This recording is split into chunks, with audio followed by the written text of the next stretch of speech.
Hello everybody. This will be the first video outlining my custom Chrysler 300 build. So let's start you off at the front. This is a 2006 Chrysler 300C 5.7 Hemi. I've had a lot of problems with this thing, on and off, non-stop. But part of the problems are the paint. We'll go through that. So I have on here, you can't really tell terribly well right now, but 16 different color change paint, followed by some General Lee type red with a butter color change on it. There's an aftermarket grille, aftermarket headlights. I made the hood ornament for this car out of a resin skull. He sits a little bit crooked right now. I gotta tighten him back up. We've got little windshield wiper sprayers that light up. Installed vertical lift doors on it. Also color change. Now a little bit of a heads up. This car is going to be a themed car. So the theme on this one is skulls and spiders. And so I have 22-inch Asante Black Series, I think is what it's called, rims on this thing with two 65/35 R22s. Made some little spider center caps for this thing. So I did put an underglow on, which I made myself. Way cheaper than going to the store to do it. Goes all the way around. So for the interior, this thing did come with a cream interior that I could not stand. And I tried to paint this interior, which just gave me no end of problems. So by the way, in case you're wondering, do not paint your interior. Don't use any of that vinyl paint or anything like that. It comes off so easily and so quick. What I ended up doing is either stretching leather over the pieces, which is partly what I did for some areas, like the A-pillars. I replaced all the lights in the car with red ones, which, by the way, again, is a terrible idea. You can't see shit. So for the interior, it's all red and black throughout. Again, you can't really see it because of the red light. But I have gauge pod tweeters mounted and some Minions actually until... Why is that Minion's butt hanging out? No, this Minion's not very happy about being here. But, see little spider grills on the dash. Everything in this car is Soundstream for the audio portion. Every single little bit. I got a little custom gear shifter. The seats are by a company called Precision Fit. No, I'm not doing a plug because I had some problems with them. They're pretty decent seat covers. They don't fit exactly as they say, but they do well enough that I was able to manage. I think they're extremely expensive for what they are. I'll just throw that out there. So then I have completely removed the back seat, and I have what started to be a 410 and 412 box in the back seat. And also the interior top is black now. The back rear shelf I've got to modify a little bit. It's black too. Part of the problems I had with this car are the dealership told me that they can give me anything I want, except they can't get me black trim pieces, they can't get me leather pieces, so I'm stuck with the, factory cream color. So I went to pull apart and I snatched out a bunch of door panels, one for each side. The door panels, the trim pieces, all the trim pieces in the car except for the top row, which the top row I painted because you don't really touch those that much. Painted or leather wrapped.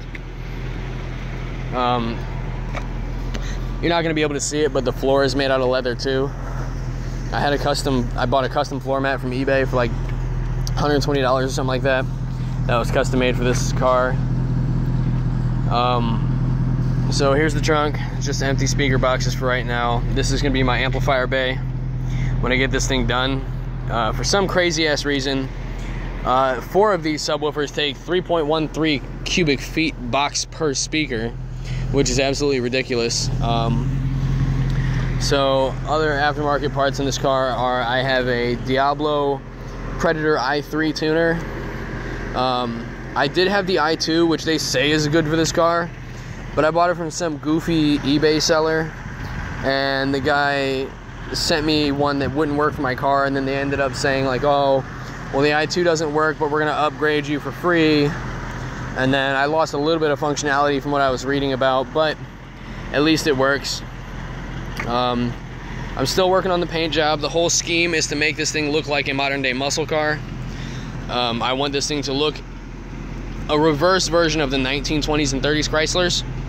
So how they would have a fender flare on the front end, I put mine on the back because mine's rear wheel drive. Figured that's where all the, you know, fire and piss and vinegar is coming from. I have a 3.75 inch cold air intake that I got custom made for me. Some guy was glad to do it. As well, I have a Borla dual catback. I was really iffy on the Borla dual catback, honestly. Mostly because I was worried it wouldn't sound as aggressive as I wanted it to. And there's really not very much information on anything for these cars online. I remember these cars being extremely popular, and for how popular they are, there is nothing online for anything for these cars.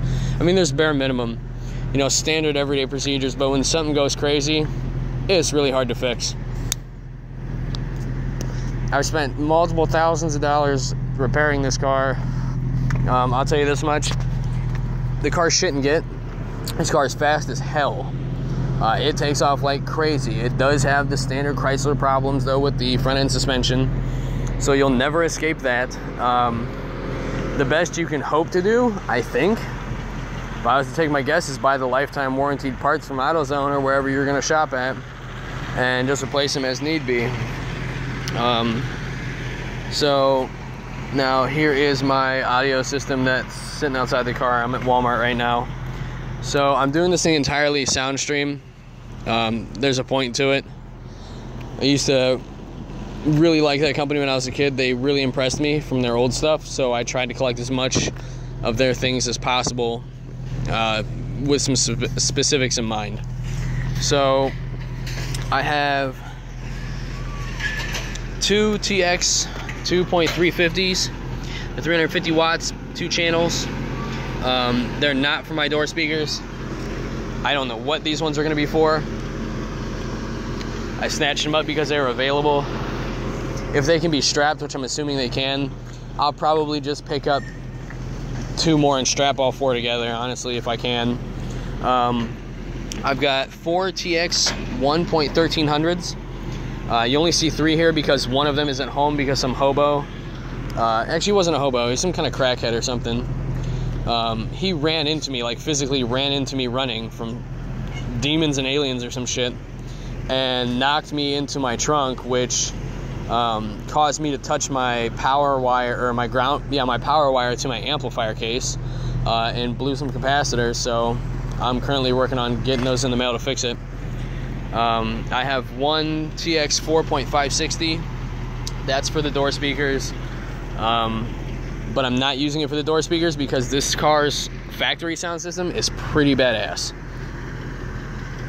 I'm not gonna lie, I upgraded the factory sound system with all Soundstream things, and it beat 1/4 as hard as the weaker Boston Acoustics.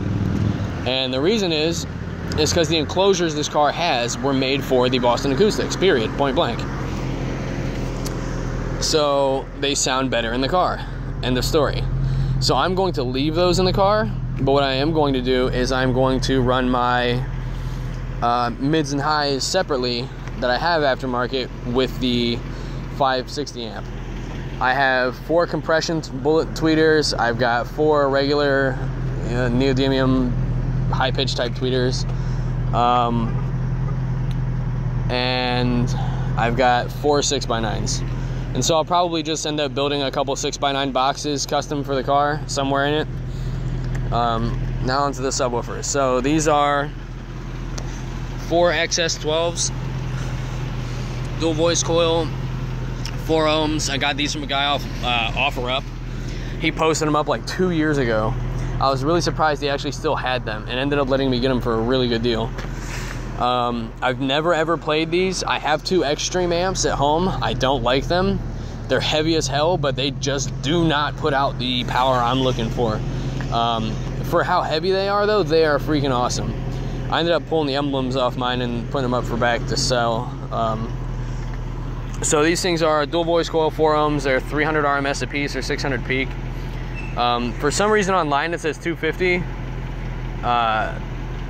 Or one or the other. Either the paperwork with them says 250 or online says 250, and the other one says 300. So I don't know which one to go by. I'm probably just going to go with 250 and say 1,000 watts total with those. Next up are 4 Soundstream Pro 10s, which I got from one guy. I got to fix the frame on the basket on one of them because it's got a crack in it. But they're all brand new as well. Got them for a really good deal too. And next I have the only Soundstream subwoofers that were available local, aside from T5s, which I don't like, honestly, no offense to Soundstream, but their T5 line I just really did not care for. Or the R3s, honestly. These two are 2 RFW 12s. They are 600 RMS or 1200 watts peak. And we have 2 PSW 12s, which are 350 RMS, 700 peak. I have a guy in Chicago and a guy in New York supposed to meet me for, they both have T4 12s, which are freaking awesome. Those are the ones I had when I was a kid. Those things beat crazily. And then the only other things I have right now are, I have the Rubicon 1000 watt monoblock, and I have the 2500 watt monoblock. They're not with me at the moment. Well, one of them is, but the other one is in storage. I have one of the super capacitors, which I am super excited to use, and a SC8F capacitor. I'm hoping that I can use both of these capacitors together to kind of like pre-power the capacitor to power the stereo, because in the car competition I have coming up, the classes jump really fast, and currently, even with this many speakers, the custom building of the box inside, and the amount of amplifiers, I'm still considered in the beginner class, because I am not getting AGM batteries. Chrysler's, my car at least, has a 160 amp alternator and has an extremely beefy battery normally. So I just picked up 3 of the Chrysler 300 batteries because you can use factory batteries in your system. And so what my hopes are is that 3 of the Chrysler 300 batteries plus the super capacitor plus the secondary SC8F capacitor will be enough to power this stereo up. I am going to need a voltage regulator. That way I don't have, or an isolator, I'm sorry. That way I don't have any drain on my electrical system on my car, because these things get retarded crazy, I'm sorry. They get weird crazy when you don't have enough power. So that's the overview. Sorry I'm talking fast. My phone is constantly and chronically on low memory. I had 14 minutes to make this video in. So this is just a little bit of an introduction. This is the custom Chrysler 300 build that at the end of the day should have 4, 8, 12, 16 subwoofers in. And hopefully if I can get my TX1 2600D back, some more amps. So in total it would be 1, 2, 3, 4, 5, 6, 7, 8, 9. 9 total amplifiers, 16 total subs. See how it goes. I'll update you along the way how this thing progresses, and I'm going to post up some videos on how to fix some general maintenance things in this car, because a lot of this stuff I had to learn how to do myself, and I'll give you some tips and tricks on how not to get scammed by dealerships involving your Chrysler 300. So please click like and subscribe, and if you want to support my video and support my project, I'm putting my PayPal link in the description. So thank you very much. See you next time.